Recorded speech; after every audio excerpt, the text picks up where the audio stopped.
Hello, and welcome to our series, Conversations on Zionism, Reclaiming the Narrative. I'm Russell Robinson, Chief Executive Officer of Jewish National Fund USA. The time has come to be the voice of what Zionism really is. We're exposing the beautiful and diverse facets and facts of Zionism. Join me on this journey, together with Conversations on Zionism, Reclaiming the Narrative.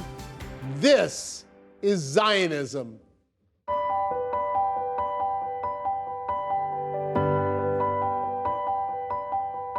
My guest today is Jane Keel, better known as Jerusalem Jane. She is a Christian from Denmark who has made her life's work showing the world the real Israel. After standing up for Israel against Yasser Arafat during a visit he paid to Denmark, she sold everything she owned and moved to Jerusalem, where she spends her days as a journalist and being a voice for Israel. Please welcome Jerusalem Jane.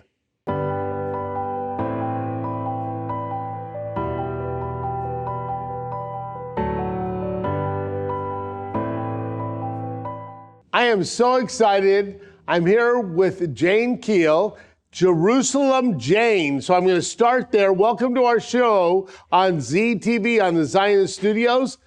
Tell us about Jerusalem Jane. Where's that from? Yeah, well, thank you so much for having me, sir. I really feel honored to be on your show. Well, I was born and raised in a small town in Denmark. I used to say that I'm the product of praying grandparents who loved Israel, who prayed for Israel every day. Unfortunately, they never made it here, but they prayed for Israel. My mom has been the leader for a prayer group for Israel for more than 30 years. They come together and they pray for Israel every month. So when I was in my late teens, 18, 19, I started traveling to Israel. And oh man, did I fall in love. This nation is just like no other place. You can't describe it. I mean, it feels like coming home. You're walking on holy grounds. I started paying attention to mainstream media that was so anti-Israel living in Denmark. And that's why I started coming here, because I was like, this is not my impression from reading the Bible. So I came here, I came back. And one of the defining moments in my life was when I jumped the train for 6 hours. I went to the Danish parliament with my mother. Yasser Arafat, terrorist Masoud, was invited with the red carpet out as an official guest.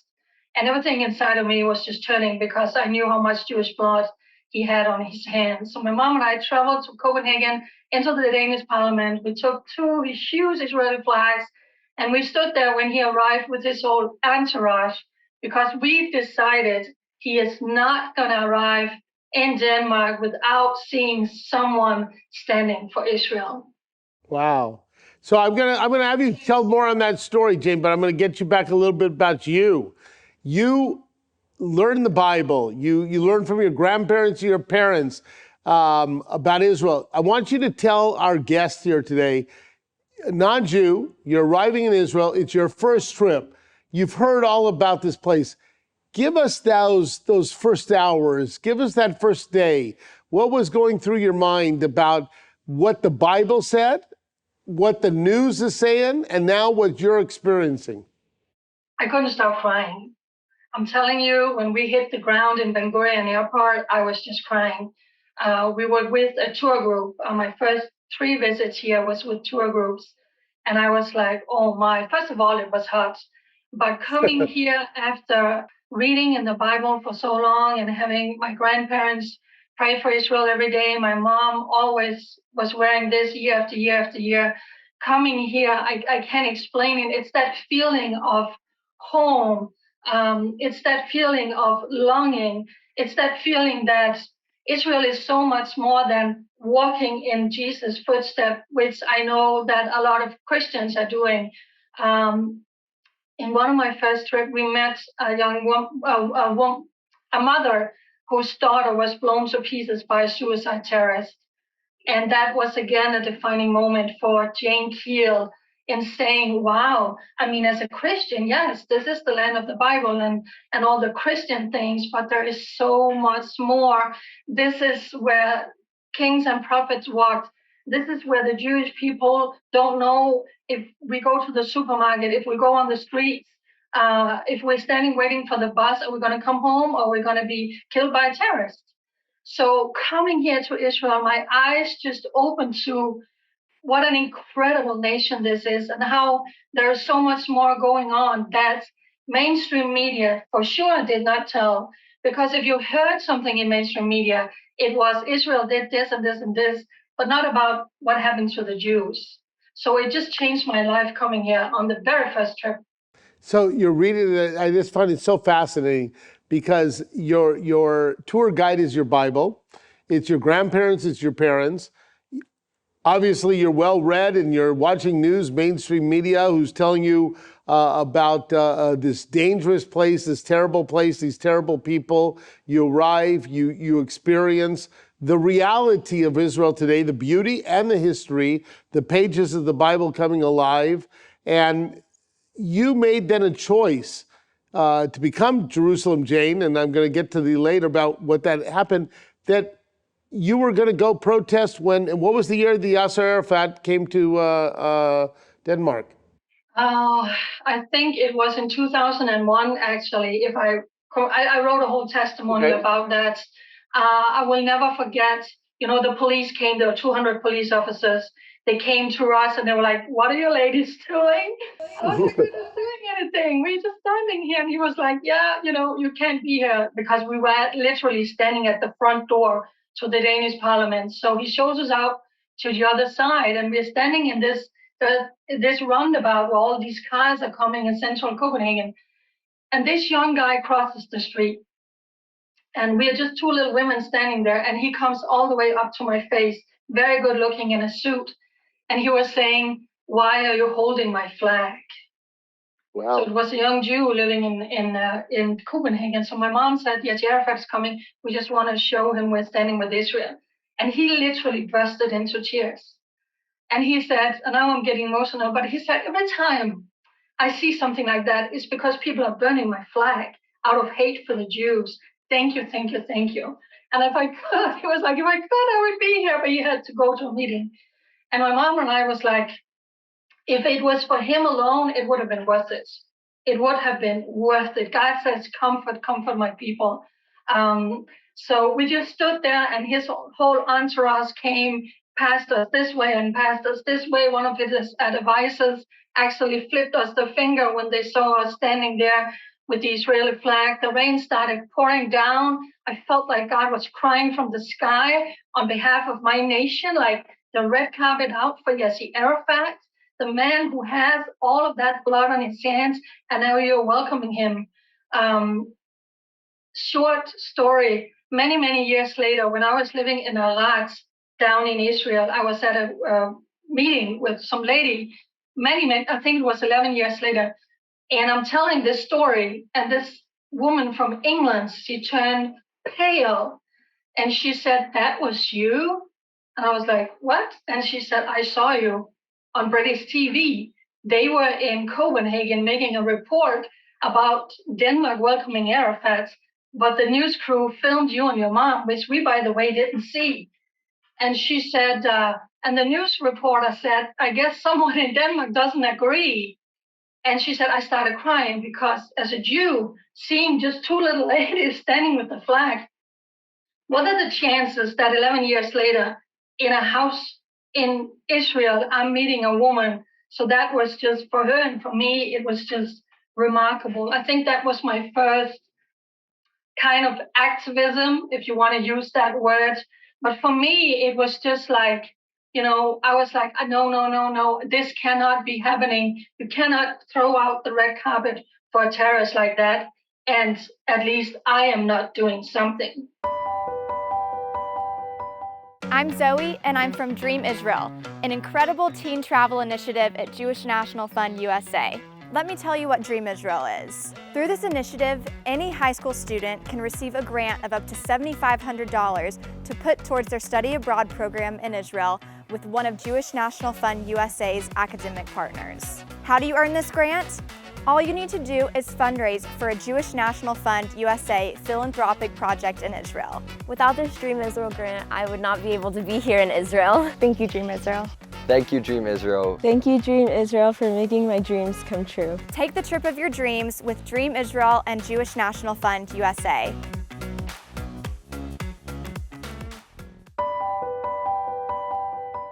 So Jane, first off, from all of us, from humanity, from people of good everywhere, and from the Jewish community, thank you. Thank you for leadership, because it's those steps forward that is so important for everybody to do on dealing with issues of good. Now, you have said, I've read some of your pieces, that if you're anti-Israel, you're anti-Bible. So if you're anti-Jewish, you're anti-Bible. Give us a context of that. How do you feel? I mean, give us that story. Well, it connects. God and Israel is like this. You can't separate it. I mean, is God saying pray for the peace of Oslo? Is God saying pray for the peace of Shanghai? No, he's saying pray for the peace of Jerusalem. He's saying, I will bless those that bless Israel. I will curse those that curse Israel. This entire book is about Israel. It's about the Holy Land, because it's God's nation. And he chose this land as his own. He didn't choose the big bear of Russia. He didn't choose mighty America. He chose this tiny little piece in the Middle East that is completely weak in itself, because it's about God when it's about Israel. And that's why I'm encouraging Christians. You can't open your Bible and read all of these things and don't care about Israel. And you for sure cannot be anti-Israel, because then you are anti-God. And by the way, was Jesus Jewish? Yes. So thank you, first off, about being there for us. So you decided that it wasn't just enough to read, to visit. It wasn't enough to stand up to Yasser Arafat and to protest. You decided that you were going to sell everything you had and move to Jerusalem. Tell us that journey. We were, like I said, the whole thing about Yasser Arafat, meeting the woman whose daughter was blown to pieces in a suicide terrorist attack here in Israel. And on one of the first trips in Israel was during one of the intifadas and all the things going on. We were speaking Danish on the bus. And I will never forget this woman, just a regular city bus. And she turns around and she's saying, where are you from? What kind of language is that? And I said, that's Danish. And she was like, are you crazy? Balagan? I didn't know what that meant at that time. And she was like, why are you here? Don't you know this is not safe? And it touched my heart. I was like, it was like a knife in my heart. I was like, wow, I can't even imagine to say that, to tell someone it's not safe to come to my country. And I was like, that can't be right. So you're right, 2010, I sold everything I had. I bought a plane ticket. I didn't know anyone. I flew down here with some Danish friends who happened to be in Denmark. So I was here 3 months on a tourist visa. I didn't know anyone, but I was just praying, saying, God, I feel, and it's very important for me to say, I felt on a trip that God really spoke to me about bringing me here. It's not some fluke idea or some crazy. I really felt when we were in Mala Adumin, I had this moment where I really felt like God saying, I will bring you back to Israel. And I was like, well, there has to be something for me.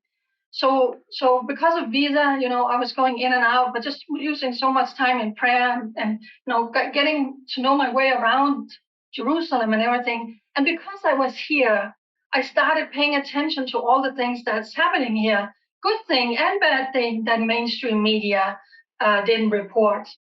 And then, everything changed for me when I started going to the Temple Mount. I didn't know anything about the Temple Mount. But I was renting a room with a couple who she was speaking about it. So I started going up there and I was horrified to see the harassment of the Jewish people. This was back when they were busing in all of these Muslim women covered in black, paying them to scream at the Jews, to follow them around. And I started making videos of that.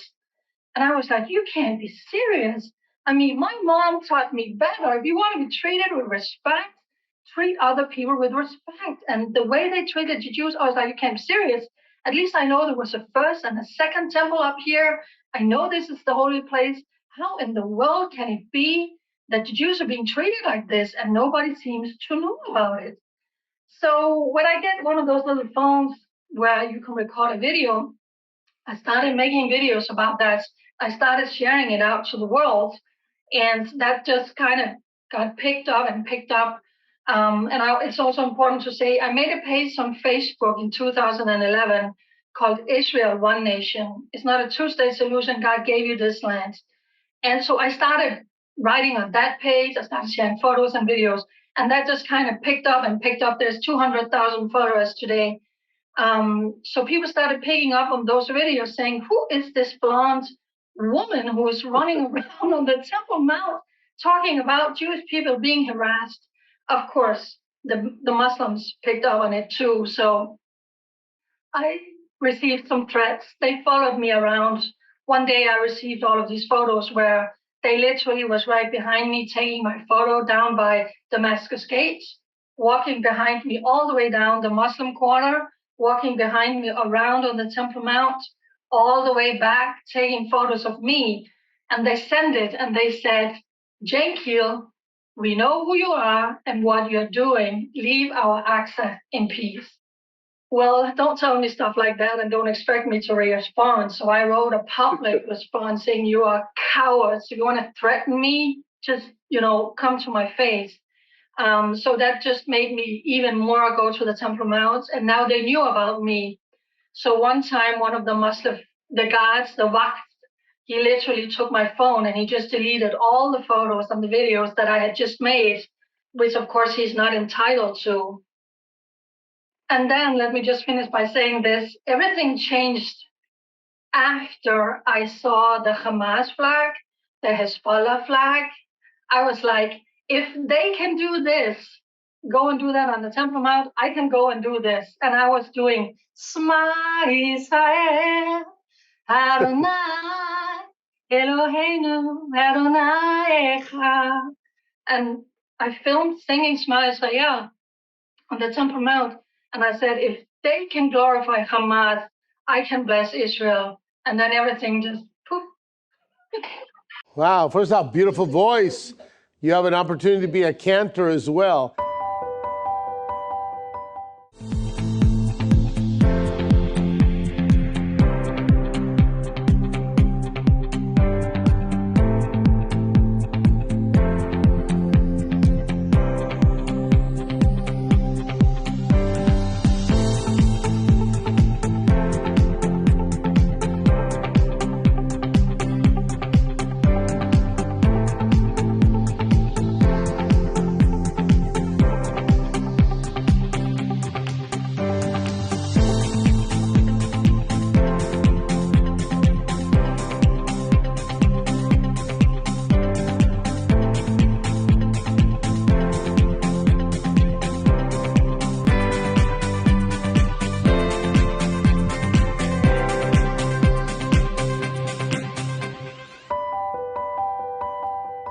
Jane, let me ask you this question. You have in Israel One Nation, and we'll, of course, publicize it here on ZTV for people to join.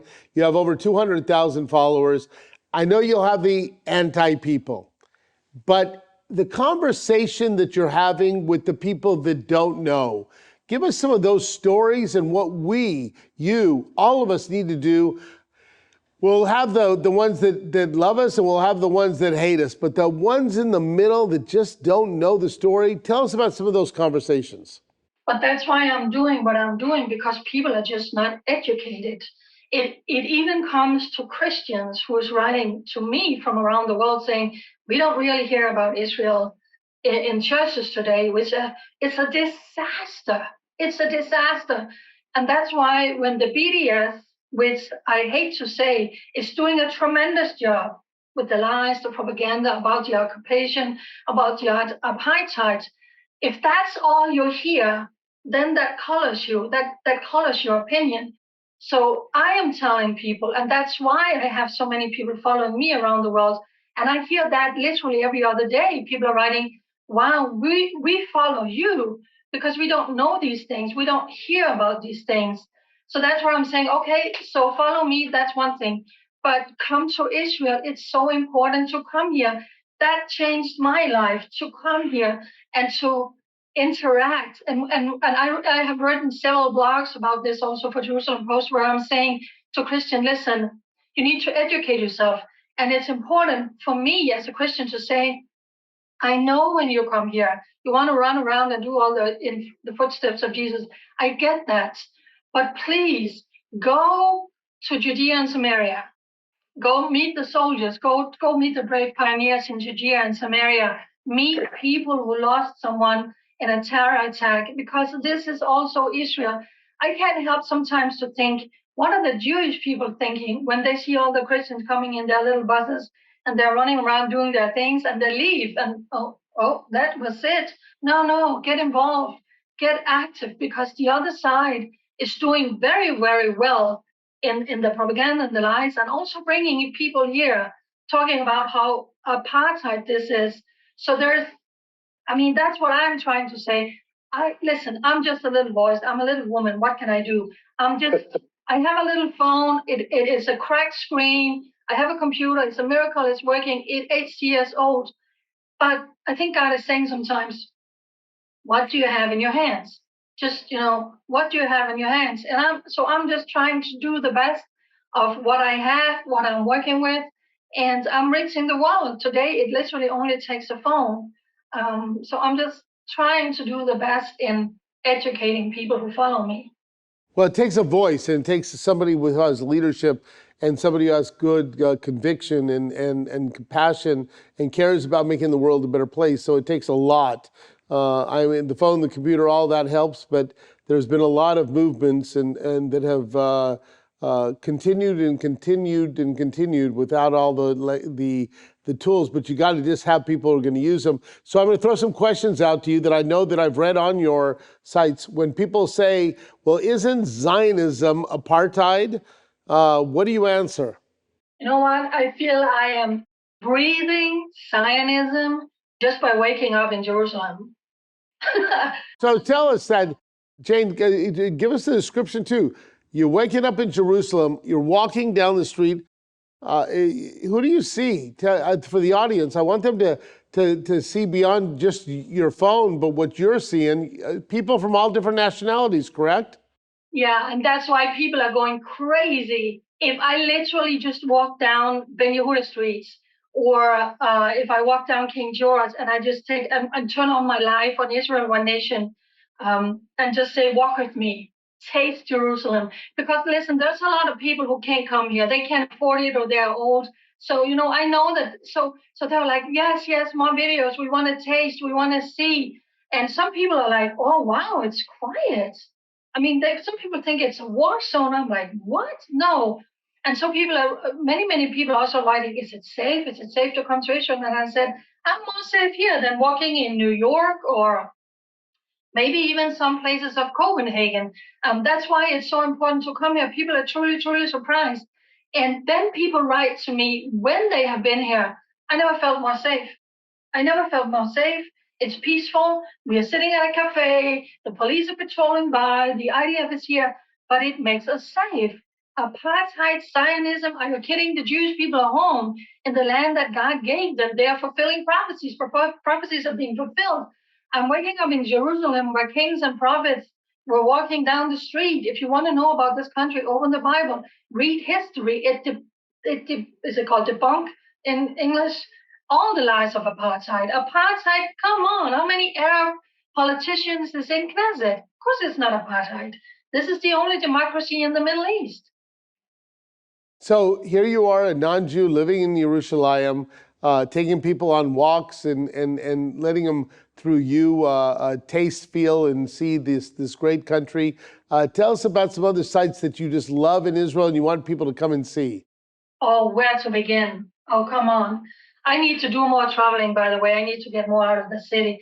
Everybody, especially when Christians are coming here, they want to go to the Sea of Galilee. They want to get out on the boats. They want to go out and that's amazing. And I know they want to do all the Christian sites. But one of the things I'm also saying, because people are writing to me, oh, Jane, you talk about, going to Judea and Samaria. That's not safe. I actually had a woman saying, she contacted the tour guide and said, why don't we go to Judea and Samaria? And they were like, no, it's the West Bank. No, it's not safe. And I said, yes, push it through. Go to the Golan Heights. It's beautiful. Go up to the north, have some IDF commander, whatever spokesperson tell you about Hezbollah, who has 100,000 rockets pointing at Israel, Syria, Hamas. I mean, everything. Go to the Gaza Strip. It's a beautiful area around the Gaza Strip. People have 10 seconds when a rocket is flying in. So I'm saying that there's so many beautiful things to see, but they also have a purpose because you're being educated. In Judea and Samaria, it's gorgeous. It's the biblical heartland. The area around the Gaza Strip, talk to the people who has 10 seconds, 10 seconds to run for your life when rockets are flying in. Try being a grandma with a cane, being on the third, you can't get down in 10 seconds. So there are so many beautiful places, the Golan Heights, learn about the security up north, which is, always tense. The Gaza Strip, Judea and Samaria, it's endless. But as you are enjoying how beautiful this country is, you can be educated. And I'm going to take you one of my trips to Israel so you could go see the beauty of the North Israel and what we do up north and we do down south. Meet some of those people and really enjoy all the breadth and scope of Israel. We have a relationship with quite a few pastors and churches throughout. And you're so right. Listen, even if they're not doing all the things you want them to do, come to Israel.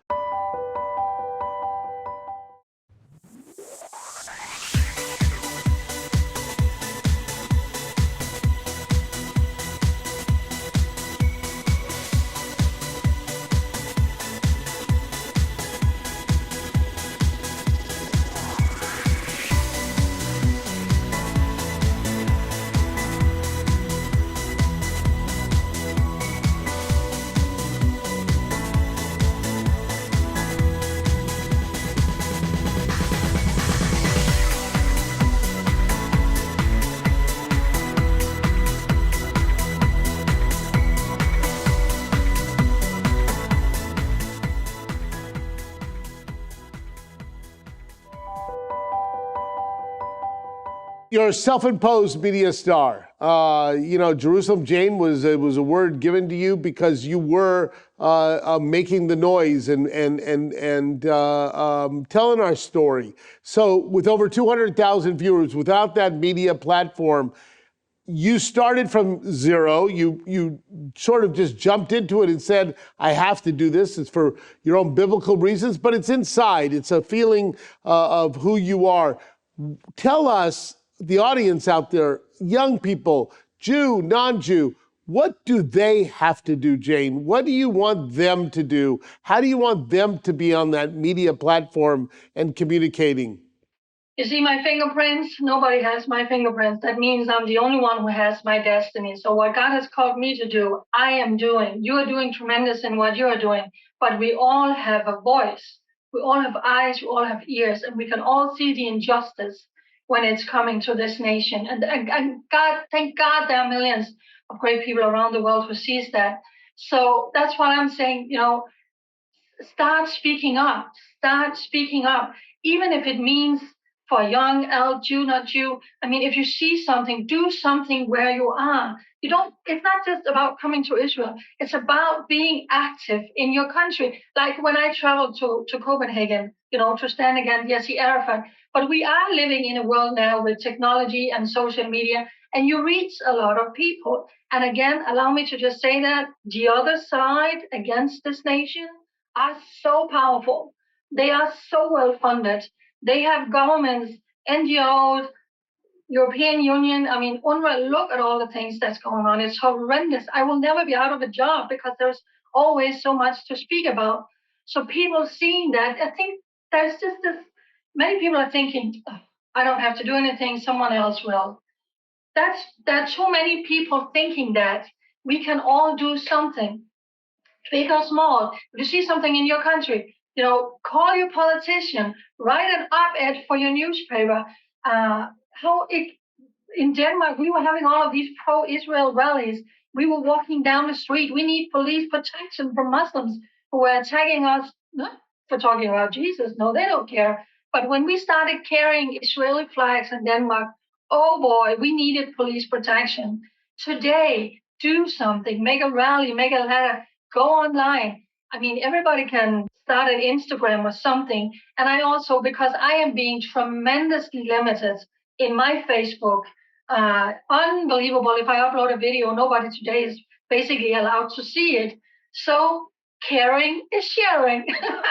So, I'm trying to do mine, and I'm saying to people, please share, please share, please share. Because, if you are on my side of what I believe is right, you're just being censored today. It's frustrating. Jerusalem, Jane, sharing is caring. We'll share Israel One Nation with everybody to make sure that they get on and they share with you. I want to thank you from all of us at Jewish National Fund at ZTV. You are a young woman. Your grandparents, your parents taught you in the pages of the Bible, and you brought that to life in your own way by coming to Jerusalem, and you're speaking out and bringing the good out to the world. And I'm a great believer that good will take over evil. Keep doing good, Jane. Looking forward to seeing you in Israel. Thank you so much. Thank you for having me. I'll see you here. To watch this and all of our past episodes, go to ZTV, our Zionism Studios YouTube page, and subscribe to get notifications.